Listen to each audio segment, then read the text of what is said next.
Been waiting on Steph. We get Steph now after the Warriors win Game 4. What happened there? I think 40 seconds left when you tried to call timeout. Didn't have a timeout to call. I knew we challenged, but I didn't realize when we lost the challenge that we didn't have any timeouts left. I know Coach mentioned he took the blame for it. As I ain't gonna lie, I thought it was the smartest play in the world. When I got the ball, turned around, saw a trap, realized there was no real outlets. Instead of turning it over, it's kind of the heady play, but it turned out not to be. I looked over at the bench and everybody was shaking their head. So it was an unfortunate situation in that respect, but good learning lesson. Thankfully, we came away with the win, but good learning lesson on how important all those details are. We know it, but knowing timeouts, knowing the situation, it was just an unfortunate sequence right there. What did you think about the two, decisions that involved Draymond today? Him coming off the bench and then in the second half starting him on Fox. I mean, we talk about it a lot around here, around doing whatever it takes to win and everybody being able to be flexible on what their role is, what they're asked to do from the top all the way to the bottom. You know, it's well documented.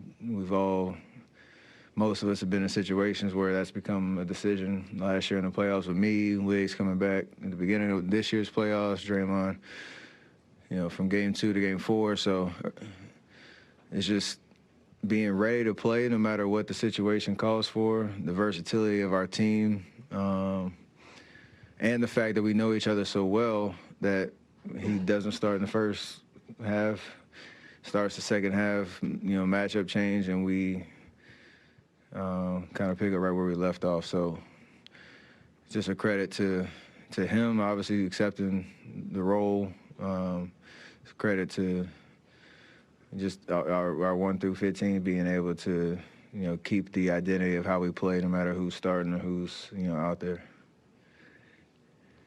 Over here, Steph, the last possession when you guys were on offense is about a 4-second differential.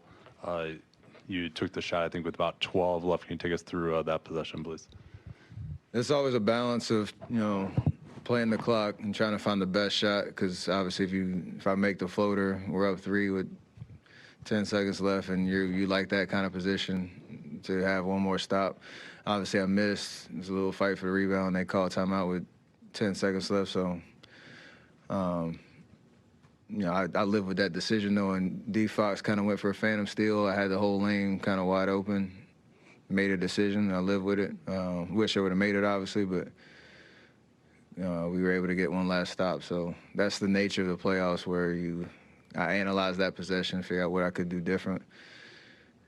Had they made the shot, it'd be a different context, but, we played to the buzzer. Steph, can you describe the level of desperation you still need to have in a Game 5, a swing game, knowing that the winner has a chance to win the series on Friday? I think we understand how we, bounce back in these last 2 games, the things that we've done differently and the physicality we've played with. Bottle that up, take it to Sacramento. The biggest thing that we've noticed is just, the possession game is everything in this series because of the pace and because of the way that they play. If you give them, turnovers, they had 18 points off turnovers tonight. Last game was a little bit better, night and day different than Game 1 and 2. So we have to maintain our composure on that front. Turnovers and offensive rebounds in Game 5. Like you said, it's a great opportunity. We know we have to win one in that building to get out of this series. Might as well be Game 5. Steph, can you kind of take us through that? Can you kind of take us through that final stop, getting Fox to give up the ball and the communication that you and Dre had to have together in that moment? I think it's just about being one step ahead. They knew, based on where I was, they were going to try to bring me into the pick and roll. And all you want to do is just try to keep a body in front of Fox. You know that down 1, they're in the bonus. You can't foul. And they're probably going to get a shot off. It's just you want to make it as tough as possible. So he came off, was able to kind of make him change directions. He bobbed the ball a little bit, and then I felt Draymond on my right side, and he was right there in the right position. And then right there is just a read of knowing he picked the ball up. Draymond's got him squared up. I'm not doing anything at that point, so go, chase HB off the line. He got a clean look, but it was a late contest that I tried to get up there and bother it as much as possible. Make or miss league, and you just want to just think as much as possible through that 10 seconds before the shot gets up, because we just needed one stop. Steph, Draymond said that after the game 3, he came and talked to you and thanked you for having his back, and as you noted, he just, by coming off the bench, it's kind of a part of a long Warriors history during this run of people going back to Iguodala, being able to sacrifice their ego. Does even though you obviously don't want him to be suspended, but did that whole thing kind of snap your culture? Like, has it been a force of like reminding you guys who you are, or maybe you don't need a reminder? The reminder was being down 0-2, but definitely up the ante with without him in Game 3, understanding how important that game was, because we talked about it. You lose that game, the series is pretty much over. No teams come back from 0-3, so gave ourselves an opportunity to win a big game tonight, and he was a monster on defense. Just kind of plugging holes and being a disruptor that he is. And to your point, that's exactly how we need to play.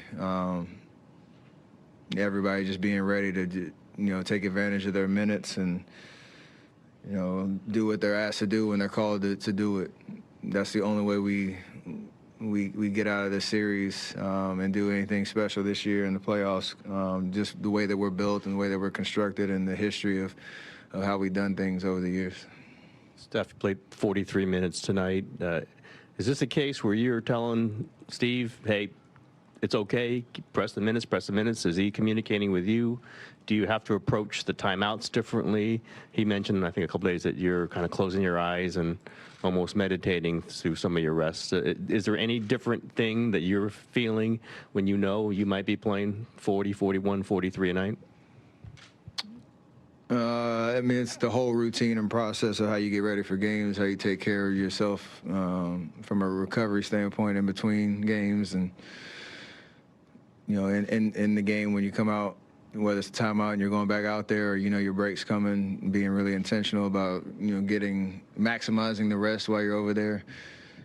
I know my rotation when I'm most likely coming out, quarters 1 through 3, and then based on how the game is, being prepared to play the whole fourth, like I did tonight and would have done it had the game been closer in Game 3. So I feel fine, and it hasn't been any conversations of I need to come out or I'm playing too much, because you understand how important this moment is. Hey, Steph, they over here. They in the fourth quarter they erased your 10-point lead and ended up taking the lead. After that, you scored 7 in the next 8 points for your team. Is that an active decision to start looking for your own shot a little bit more? It might not look like it, but I'm always looking for my shot.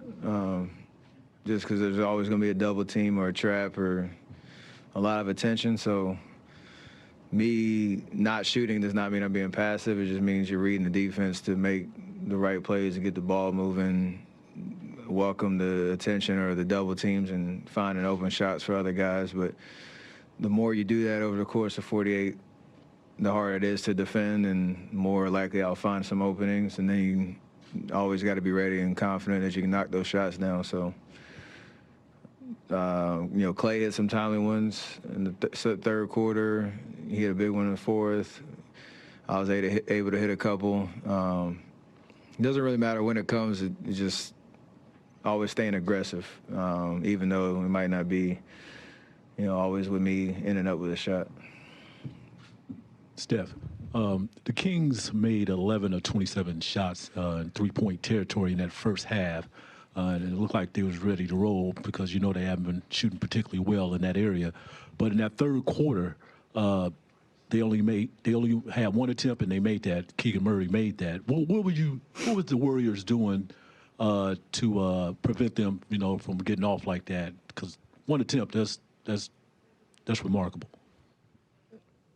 I mean, regular season they play a certain style that De'Aaron Fox can drive lanes and kick out the guys. He's obviously super fast, super talented. He had 38. He was pretty efficient all night. Keegan got off first time all series, and we need to figure out how to slow that down because he changes the dynamic of how they play when he's a threat from three. But for the most part, we've done a really good job of just trying to make them work for those type of looks. Sticking to our game plan. So I think obviously the way that they shot the ball, kept them in it, kept the momentum, or they gained momentum at certain points of the game because they got hot from threes. And we know in their building, if that happens, their crowd gets into it. So we have to, try to figure out what that third quarter really looked like and try to do it for all four in Game 5. Do I get all three or what?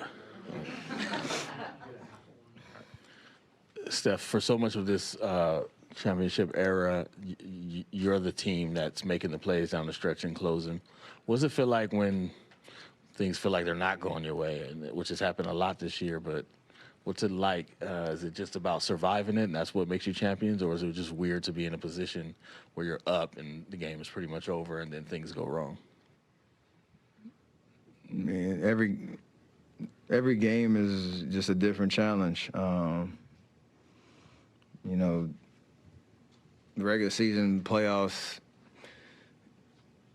teams are coming at you, especially like this year, this whole year, as defending champs, we're getting everybody's best shot. And, whether it was self-inflicted wounds or whether it's teams just getting hot or whatever it was, there were games that we let go for a lot of different reasons. We've learned from that in the sense of being able to stay, maintain our composure and not get too rattled by those runs that happen because they're, Sacramento's a really good team, and, the way that they started the fourth quarter early in the year might have wrecked us a little bit because we didn't really respond well. So, trying to learn our lessons and stay composed, understand it's a long game, and the biggest thing for us is when we settle down and don't turn the ball over, usually good things happen. I think that's the one thing that was our Achilles heel. Not just the turnovers that we always have, but the untimely ones that, allowed the game to kind of get out of hand. So we've done a better job of that in these last two games, and I think that's a big difference. Stephanie, you guys were down at the half, come out of the third quarter, and you dominate the third quarter. Defense better, deep rebounding better. What was behind the energy that came out in that third quarter?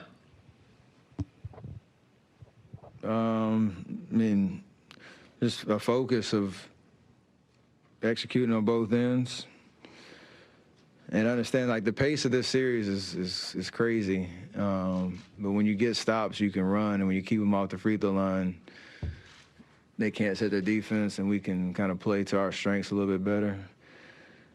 And a lot of that was Clay. Clay played amazing that third quarter, hitting some big shots for us. So, and the way that we finished the quarter was huge, which has been another part of our struggles in terms of, a 6-point lead turning into 2, or a 2-point lead turning into a 4-point lead for them, or, certain things like that. We went from, to close it out the way we did that last possession, allowed us to have a little bit of breathing room, even though they made that run to start the fourth. So all those details matter.